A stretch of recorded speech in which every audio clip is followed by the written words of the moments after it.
Peter Piper picked a peck. Peter Piper picked a peck. Peter Piper picked a peck of pickled peppers. A peck of pickled peppers Peter Piper picked. If Peter Piper picked a peck of pickled peppers, where's the peck of pickled peppers Peter Piper picked?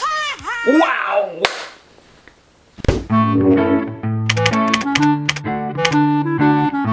Hello everyone, I'm Ben, and welcome back to another episode of LABI EduVids, Learning Appreciation by Innovation, banking on the ATMs of speech writing, where we can talk about tips and techniques on how to enhance your pen to podium skill.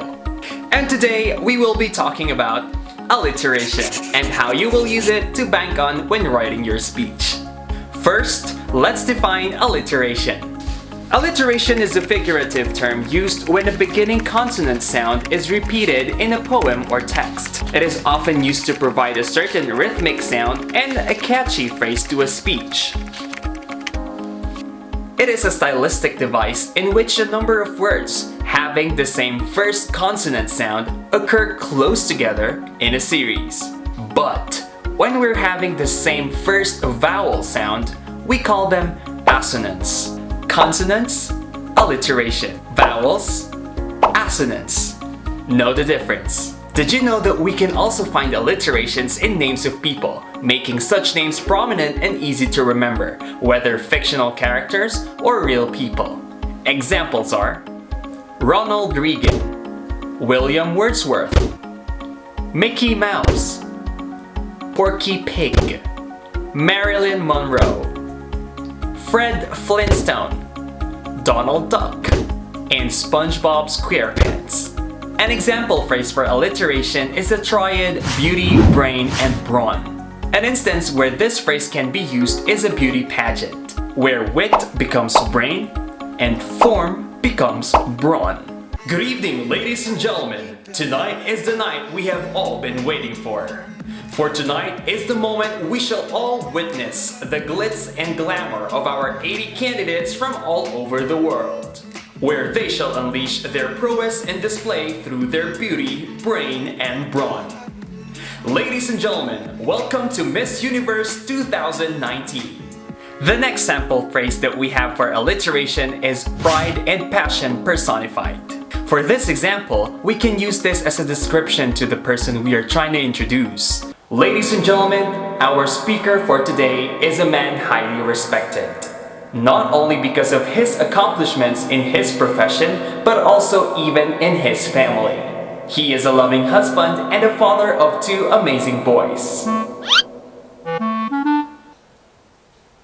Indeed, he is pride and passion personified.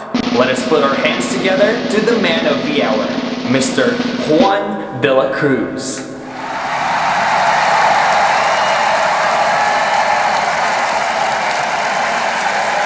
With the use of alliteration in the introduction, you would notice that the phrase used had more impact than any other words that were said.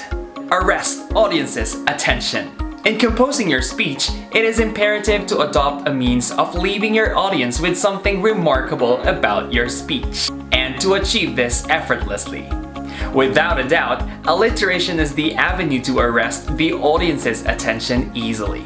A speech that makes use of alliteration is like a cocktail mixture, in the sense that the drink introduces different dimensions of flavor, where we can find that the taste evolves over time, as opposed to a speech without any flair that's just like a plain liquor or spirit.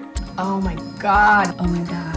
Oh wow. Ooh. While not necessarily a bad thing, it could be received as bland, one-dimensional, and predictable. And nothing but quality for these drinks. Let me give you more examples. Alliteration attracts attention among associates and attendees. Now, if you didn't notice, I made use of assonants. Effective just by hearing its definition, alliteration greatly contributes to speech writing as it emphasizes meaning other than just repeated letters at the beginning of different words. Such example could be, make every moment memorable. This is also an effective method in helping your target audience remember some important aspects partly from your speech. Oh, by the way, saying thank you is highly discouraged if you want to improve your skills in speech writing. Imagine that you wrote a speech about traveling. You had a lot of tips, facts, experiences, and other contents going on in your speech, but you tend to forget one of the most important things: giving your audience an idea to remember. Instead of saying thank you, you should end up with something unique, like using an alliteration, right? And for that, ladies and gentlemen, just remember, wonder where Wi-Fi is weak.